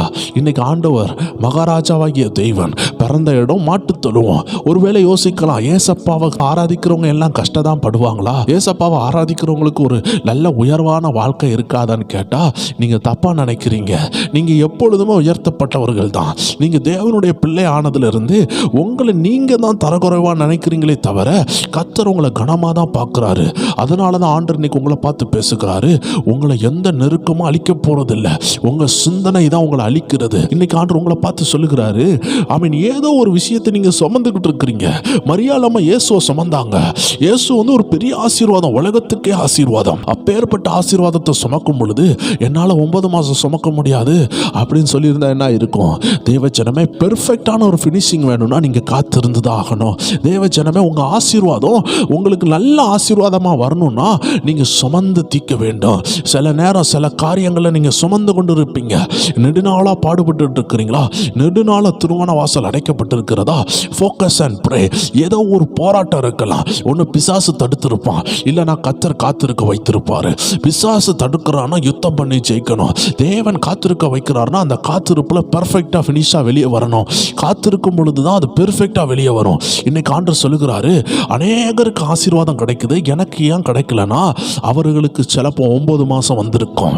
அருமையான தேவ ஜனங்களே, இந்த அருமையான பிரெக்னன்சியை வைத்து ஆமென், அவர்கள் டெலிவரி டைமை வைத்து ஒரு எக்ஸாம்பிளாக நீங்கள் பார்க்கும் பொழுது, ஒரு எடுத்துக்காட்டாக நீங்கள் பார்க்கும் பொழுது 9 மாதம் ஆகும் பொழுது பேபி பிறக்குது. இன்னைக்கு அநேகருடைய அற்புதத்துக்கு டைம் வந்து ஒருவேளை 9 மாதம் ஆயிருக்கும், ஆனால் கரெக்ட் டைம் வந்திருக்காது. 9 மாசத்துல வந்திருப்பீங்க, ஆனால் 1-2 நாளில் ஆசீர்வாதம் இருக்கும். தேவ ஜனங்கள் புரியணும், ஒரு உலக பிரகாரமான ஒரு பிள்ளையை பிறகுறதுக்கே 9 மாதம் ஆகுது. இன்னைக்கு நம்ம 100 நாள் நாள் ஜெபித்து கொண்டிருக்கிறோம். இந்த 100 நாள் சொல்ல போனா ஒரு 3 மாசம் தான் ஜெபிக்கிறீங்க. ஆனா நீங்க எதிர்பார்க்கறது வாழ்க்கை ஃபுல்லா ஆசீர்வாதமா இருக்கணும். ஒரு பேபி பிறக்கிறதுக்கு 9 மாசம் நீங்க எடுக்கிறீங்கன்னா உங்க வாழ்க்கையை செட்டில் ஆக்குறதுக்கு நீங்க 100 நாள் ஜெபிக்கிறீங்க. உடனே பெரிய ஆசீர்வாதம் எதிர்பார்க்கிறீங்க. ஆனா இந்த 100 நாள்ல என்ன நடக்குதுன்னு தேவஜனம் புரியணும். இந்த 100 நாள்லயும் பரிசுத்த ஆவியானவர் உங்களை சில விஷயத்துக்கு ஆயத்தப்படுத்துவாரு. சில விஷயங்கள் இந்த 100 நாள் ஜெபித்த பிறகும் நடக்காதது போல இருக்கும். அதற்கு கூட ஒரு 3 மாசம் ஜெபிக்க வேண்டியது இருக்கும். ஒரு நாளும் தேவ பிள்ளைகள் ஜெபத்தை நிறுத்தக்கூடாது. குருட்டு விசுவாசிகளாக, கண்ணு தெரியாத விசுவாசிகளாக தேவ ஜனங்கள் மாறக்கூடாது. ஒரு சாதாரண பேபி உலகத்துல பிறக்கிறதுக்கு 9 மாசம் தேவைப்படுதுன்னா உங்க ஆயுசு நாள் ஃபுல்லா நீங்க சமக்க போற ஆசீர்வாதத்துக்கு சிலப்போ 3 வருஷம் தேவைப்படலாம், சிலப்போ 2 வருஷம் தேவைப்படலாம், சிலப்போ ஒரு 5 வருஷம் நீங்க காத்திருப்பீங்க. உங்க காத்திருப்பு வீணாகாதுன்னு ஆண்டவர் உங்களை பார்த்து சொல்லுகிறாரு. அதனால காத்திருக்கிற நீங்க முறுமுறுத்துறக்கூடாது, சோர்ந்து போகக்கூடாது. ஏன்னா நீங்க சோர்ந்து போகும் பொழுது ஒரு நாள் டிலே ஆகுது. நீங்க ஒரு நாள் சோர்ந்து போறீங்கன்னா ஒரு நாள் டிலே ஆகும். 5 வருஷத்துல நீங்க சோர்ந்து போய் 5 வருஷத்தை 10 வருஷமா மாற்ற முடியும். இதை தான் வேதம் சொல்லுகிறது. ஆண்டவர் ஆபிரகாம்கிட்ட சொல்லும் பொழுது 400 வருஷம் அடிமைத்தனத்தை பத்தி பேசுறாரு. ஆனா உண்மையாட்ட இந்த ஜனங்கள் எவ்வளவு வருஷம் அடிமைத்தனத்துல இருந்தாங்கன்னா 430 வருஷம் இருந்தாங்க. அப்ப ஆண்டவர் பொய் சொல்லுகிறாரா? ஆண்டவர் பொய் சொல்லல. இந்த ஜனங்கள் அவர்களுடைய விடுதலைக்காக ஜெபிக்காம இருந்திருப்பாங்க. இந்த ஜனங்கள் முறுமுறுத்து கொண்டிருந்திருப்பாங்க. இந்த ஜனங்கள் கர்த்தரை தேடி இருக்காம இருந்திருக்கலாம். ஆனா கடைசியில உபத்திரம் தாங்க முடியாம ஆண்டவர் நோக்கி தேடினாங்க. கர்த்தர் மோசேயை அனுப்பினாரு. சோ ஆண்டவர் ஒரு விஷயத்துக்கு ஒரு நாட்கள் கொடுக்கிறார்னா அதுதான் பெர்ஃபெக்ட் நாள். நல்லா புரிஞ்சுக்கணும். என்னைக்கெல்லாம் உங்களுக்கு காத்திருக்க முடியலையோ இந்த அருமையான எடுத்துக்காட்டை புரிஞ்சு கொள்ளுங்க. ஒரு பேபி 9 மாசம் முடிந்து வெளியே வந்தாதான் அது பெர்ஃபெக்ட் பேபி. 4 மாசத்துல வேணும்னா அந்த பேபி அறகுறையா இருக்கும். 7 மாசத்துல வேணும்னா அது அன்டைம்லி பர்த். சில நேரம் அதுக்கு கிட்னி வளர்ச்சி குறைவா இருக்கலாம், அதனுடைய மூளை வளர்ச்சி குறைவா இருக்கலாம். அதனாலதான் 9 மாசம் பிறந்துதான் ஒரு பேபி வரது இந்த உலகத்துக்கு அடிப்படையா இருக்குதுன்னா ஆவிக்குரிய சில ரூல்ஸ் உண்டு. தேவஜனமே, இன்னைக்கு அநேகர் ஆண்டவரை விட்டு பின்வாங்கிறதுக்கு காரணம் சில ஆசீர்வாதம் கிடைக்கலன்னு பின்வாங்குறாங்க. ஆனா அவங்களுக்கு தெரியல, நித்திய வாழ்க்கையில ஆண்டவருக்கு முன்னாடி போய் நிற்கும் பொழுது, அந்த நியாய தீர்ப்புக்கு முன்னாடி நிற்கும் பொழுது ஆண்டவர் கேட்பாரு, இன்னைக்கு இந்த பரலோகம் உனக்கு வேணும், நீ நரகத்துக்கு போகக்கூடாதுன்னு என் முன்னாடி மன்றாடுற. அன்னைக்கு ஒரு சின்ன ஆசீர்வாதம் கிடைக்கலன்னு என்ன நீ மறுதலிச்சுட்டு போன அப்படின்னு ஒரு சூழ்நிலை வரும் பொழுது அவங்க அன்னைக்கு யோசிப்பாங்க. அன்னைக்கு அவர்களுக்கு தப்பிக்க முடியவே முடியாது தேவஜனமே. அதனால இந்த வார்த்தையை கேட்கிற யாராக இருந்தாலும் சரி, ஒவ்வொன்றுக்கும் ஒவ்வொரு ஆசீர்வாதத்துக்கு பின்னாடி ஒரு காத்திருப்பு இருக்கும். காத்திருக்காம ஒரு ஆசீர்வாதம் வருதுன்னா அது உங்க குடும்பத்தில் போராட்டத்தை கொண்டு வரும். உங்க பிள்ளைகள் மேல ஒரு போராட்டம் கொண்டு வரும். ஏன்னா அந்த ஆசீர்வாதத்தை சுமக்கிறதுக்கு உங்களுக்கு கனிகள் இருக்காது. அப்ப கனிகளை வர வைக்கிறதுக்கு ஆண்டவர் காத்திருக்க வைக்கிறாரு. அந்த ஆசீர்வாதம் உலகத்துக்கே ஆசீர்வாதமா இருக்கும்னா உங்களை ஆண்டவர் பொறுத்திருக்க வைப்பாரு. ஆபிரகாமுக்கு ஒரு பிள்ளை கிடைக்காமல் இருந்தது. அந்த பிள்ளை கர்த்தர் தருவேன்னு சொன்னாரு. ஆனாலும் 25 வருடம் காத்திருக்கிறாரு. ஏன் தெரியுமா? அந்த பிள்ளையை கொண்டு ஆண்டவர் தேசத்தை ஆசீர்வதிக்கிறாரு. இன்னைக்கு ஆண்டவர் உங்க மூலமா தேசத்தை ஆசீர்வதிப்பேன்னு சொன்னார்னா உங்களை போல பாடுபடுகிறது யாருமே இருக்க மாட்டாங்க. இன்னைக்கு பாருங்க, இந்த ஊழியத்தை செய்து கொண்டிருக்கிறேன்னா எப்பக்கத்திலேயே நெருக்கப்பட்டேன். எனக்கு தெரியும் உபத்திரவம்னா என்னன்னு தெரியும். எத்தனையோ நெருக்கங்களை நான் பார்த்துருக்கிறேன். ஒவ்வொரு நெருக்கத்திலையும் நான் ஆண்டவர்கிட்ட போய் கேட்பேன். எல்லா ஊழியக்காரங்களும் அற்புதம் நடக்குது, வாழ்க்கை மாறுதுன்னு சொல்றாங்க, ஆனா மாறலையே. இப்பதான் ஆண்டவர் என்கிட்ட உணர்த்தி பேசினாரு. ஆண்டவர் உங்களை பார்த்து ஒன்று சொல்லும் பொழுது அதற்கு எக்ஸாக்ட் டைம் வரும் பொழுது ஆண்டவர் அதை ஆசீர்வாதத்தில் நடத்திடுவாரு. அந்த டைம் வராத பொழுது நம்ம ஆசீர்வாதத்தை ஏங்கி கொண்டு இருப்போம், நம்ம கர்த்தரை பார்க்க மாட்டோம்.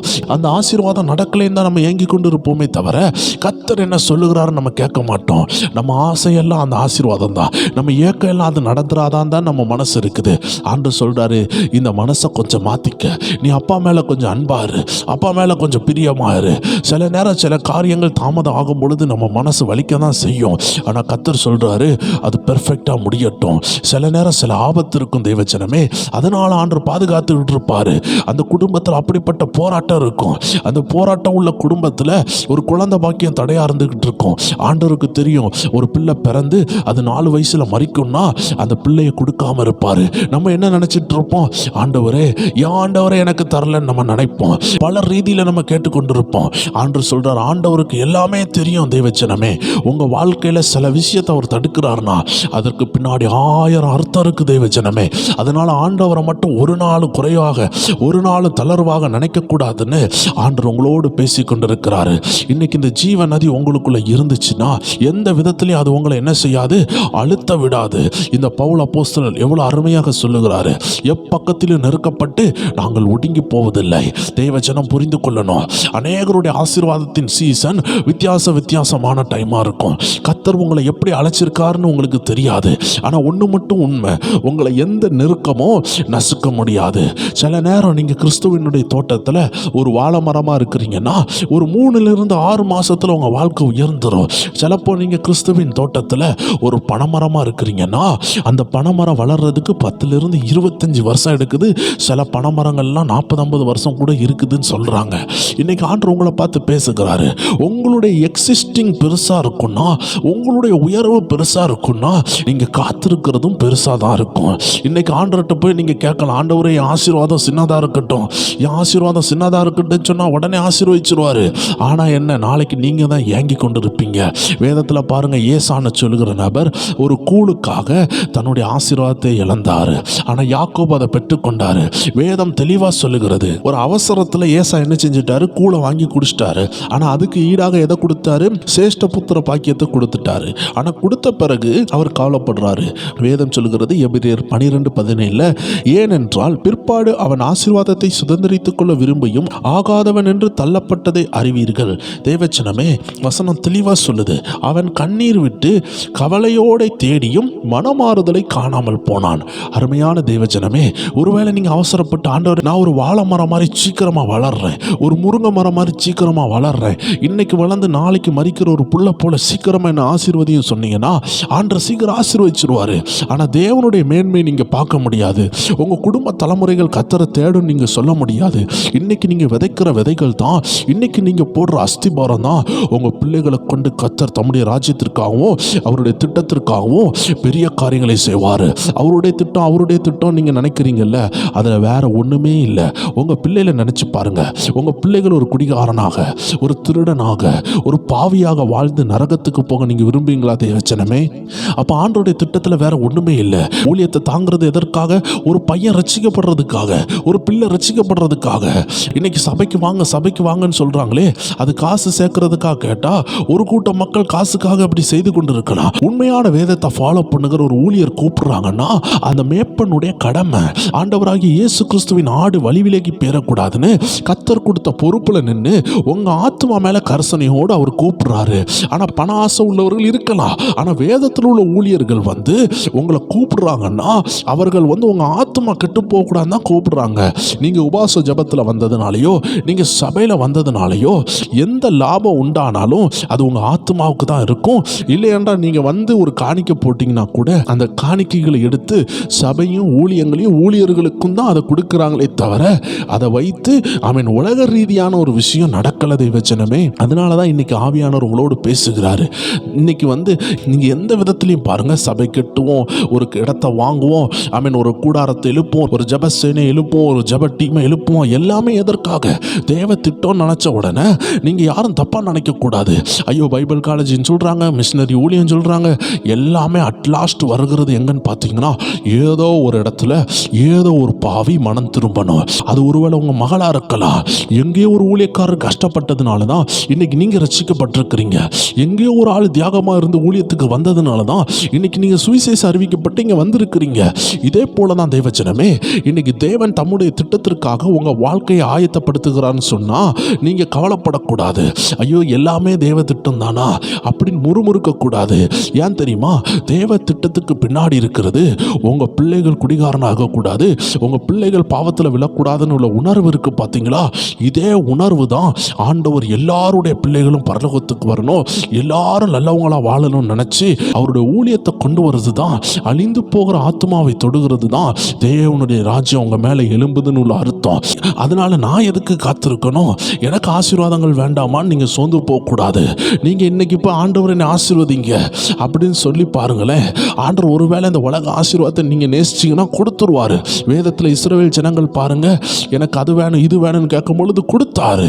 ஆனா அவங்க ஆத்மாவில் இளைப்பு உண்டாயிட்டு சோர்வு உண்டாயிட்டு, அவங்க குடும்பத்தில் நன்மை இல்லை, அவங்க வீட்டில் அடிதடி இருந்துச்சு, அவங்க கேட்டது போல மாம்ச பிரியர்களாக மாம்சத்துக்கு ஏற்றவைகளை கேட்டாங்க. கடைசியில் அந்த வீட்டிலையும் அவங்க குடும்பத்திலையும் மாம்ச பிரியர்களாக மாறிட்டாங்க. இன்னைக்கு கூட தேவச்சனமே, நீ எடுக்கிற ஒரு டிசிஷன் தான், அந்த டிசிஷன் தவறாயிட்டுனா உங்கள் குடும்பத்தில் நிம்மதியை இழந்துருவீங்க. நீங்கள் காத்திருக்கும் பொழுது கூட நிம்மதி இருக்கும், ஆனால் செழிப்பு வந்த பிறகு உங்கள் பிள்ளைகள் நீங்கள் சொல்கிறத கேட்காது, உங்கள் கணவர் நீங்கள் சொல்கிறத கேட்க மாட்டாங்க. நீங்கள் கூட கணவர் சொல்லுகிறதையோ பிள்ளைகள் சொல்லுகிறதையோ கேட்காம போக ஒரு சூழ்நிலை வரலாம். ஆனால் கர்த்தர் ஏற்ற நேரத்தில் உங்களை ஆசீர்வதிக்கிறார். பார்த்தீங்களா, அந்த ஆசீர்வாதம் வேதனையை கூட்டாது. இன்னைக்கு ஆண்டவர் சொல்லுகிறாரு, இந்த ஜீவ நதி உங்கள் மேலே வந்ததுக்கு காரணம், நீங்கள் எப்போ நெருக்கப்பட்டாலும் அது உங்களை விட்டு போவாது. நீங்கள் அதனோடு உறவாட ஆரம்பிங்க. அருமையான தேவச்சனமே, வேதத்தில் யூரோக்ளிதான் சொல்லக்கூடிய ஒரு புயல் வந்துச்சு. ஆனால் அந்த புயல் வர்றதுக்கு முன்னாடியே அப்போஸ்தலர் 27 பவுலுக்கு ஆண்டவர் பேசுகிறத கேட்காம அந்த படகை எடுத்துட்டு போறாங்க. ஆனா ஆண்டவர் பாருங்களேன், ஜீவ நதியை சுமந்த அந்த மனுஷன் மேல அவருடைய கரம் இருந்துச்சு. எவ்வளோ போராட்டம் வந்து அந்த படகே உடைஞ்சிச்சு. ஆனா உடையறதுக்கு முன்னாடி ஆண்டவர் சொல்லிட்டாரு, ஒரு ஜீவன் கூட போவாது. எப்படிங்க, எவ்வளோ அற்புதம் பாருங்களேன். இந்த நாட்களில் கூட நம்ம ஒரு பிளேன் கிராஷை கேள்விப்பட்டோம். அதில் பாருங்களேன், ஒரு பவுலை போல ஒரு ஆள் தேவனுடைய திட்டத்தை அறிந்திருந்து இந்த பிளேன் என்ன ஆக போகுதுன்னு கண்டுபிடித்திருந்தா ஒருவேளை அந்த பயணத்தை தடுத்திருக்கலாம், ஒருவேளை அந்த பயணத்தில் ஒரு பாதுகாப்பு உண்டாக்கியிருக்கலாம். ஆனால் அதில் போனதில் தேவ சத்தத்தை கேட்குற ஒரு நபர் கூட இல்லைன்னு சொன்னது தான் வேதனையான விஷயமா இருக்குது. எத்தனை பேர் புரியுது?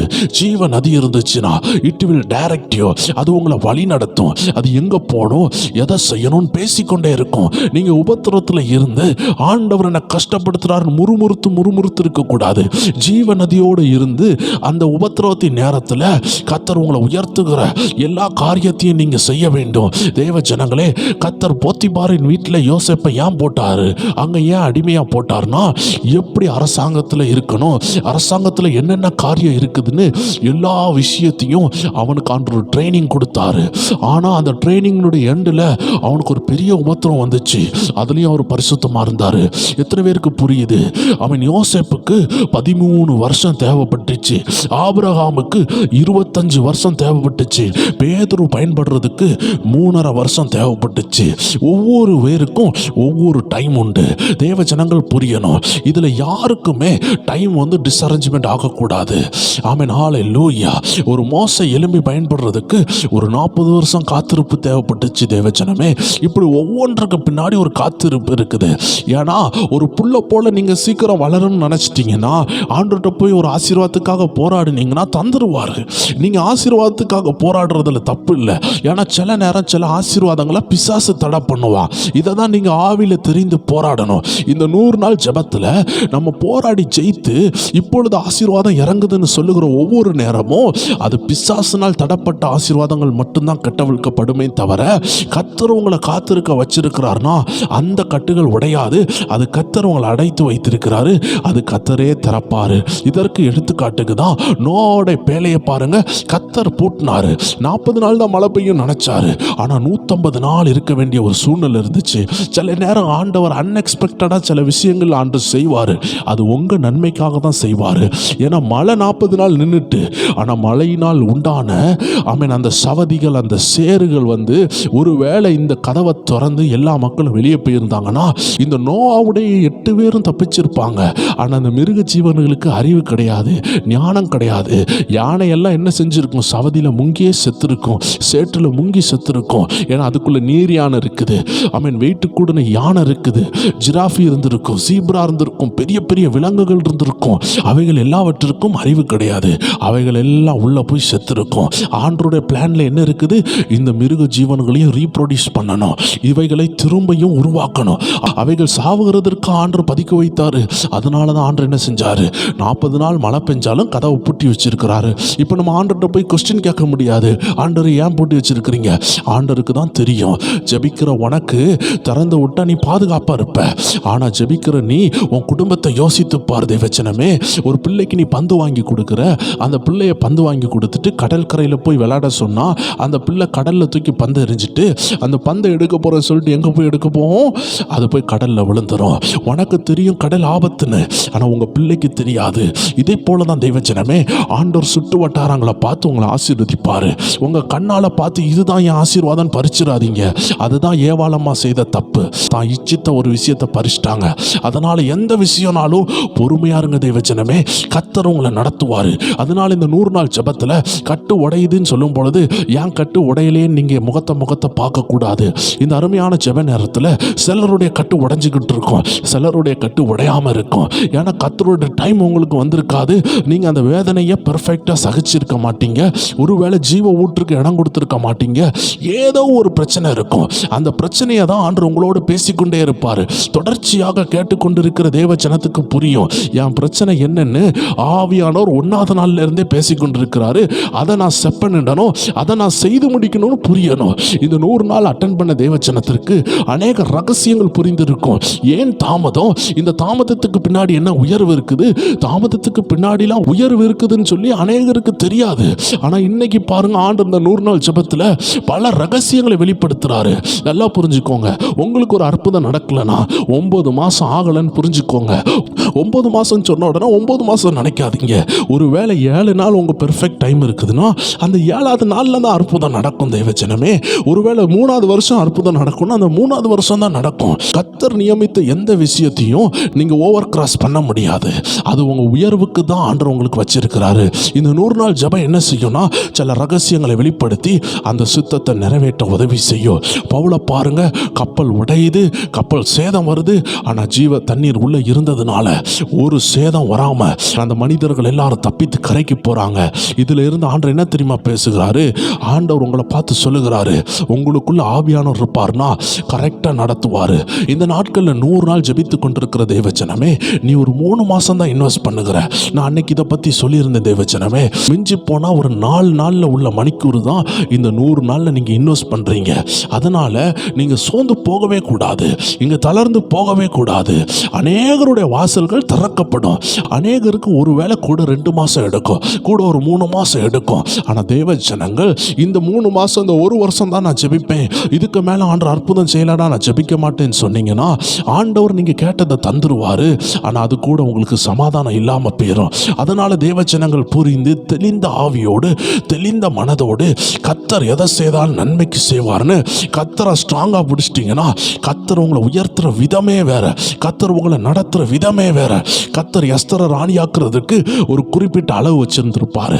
கர்த்தர் யோசேப்பை உயர்த்துறதுக்கு ஒரு குறிப்பிட்ட அளவு வச்சிருக்கிறாரு. இன்னைக்கு உங்களை பார்த்து சொல்லுகிறாரு, உங்களை உயர்த்துறதுக்கு ஒரு குறிப்பிட்ட அளவு வச்சிருக்கிறாரு.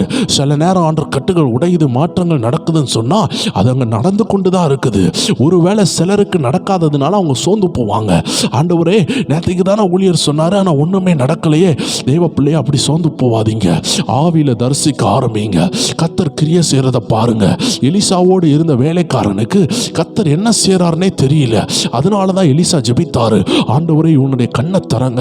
கண்ணை திறந்த பிறகுதான் தெரியுது மகிமையான அக்கினி குதிரைகள். இன்னைக்கு அப்படி யாராவது அற்புதம் நடக்கலையே, அற்புதம் நடக்கலையேன்னு அற்புதத்துக்காக ஏங்கி கொண்டிருக்கிறீங்கன்னா உங்களை பார்த்து ஆண்டவர் சொல்றாரு, இதற்கு பின்னாடி என்ன நடக்குதுன்னு பாருங்க. இதுக்கு பின்னாடி என்ன ஸ்பிரிச்சுவல் சயின்ஸ் இருக்குதுன்னு பாருங்க. ஒரு 21 நாள் ஒரு முட்டை அடையில இருக்குதுன்னா அதுக்கு பின்னாடி சில விஷயம் நடக்குது. 21 நாள் முட்டை உடையிலே, கோழி குஞ்சு வெளியே வரலையேன்னு சொல்லிட்டு நீங்க சோர்ந்து போயிடக்கூடாது. ஆமீன். 21 நாள்ல தான் அது வெளியே வரும்னா அதை 10வது நாள்ல எடுக்கக்கூடாது. ஆமீன். அதை 15வது நாள்ல எடுக்கக்கூடாது. அதுக்குன்னு ஒரு டைம் இருக்குது. தேவச்சனமே, ஒரு கோழி குஞ்சு பொரித்து வெளியே வரனாலே 21 நாள் எடுக்குதுன்னா கர்த்தர் ஏதோ ஒரு விதத்துல உங்களை ஆண்டவர் பொறுத்து இருக்க வைக்கிறார்னா you should not over cross it. அதனால தயவு செய்து அவசரப்படாதீங்க. அவசரப்பட்ட எல்லா காரியம் உடைந்து சிதறிடும். நீங்க பொறுமையா இருக்க கர்த்தர் பலனை தருகிறாரு, ஜீவ தண்ணீரை தருகிறாரு.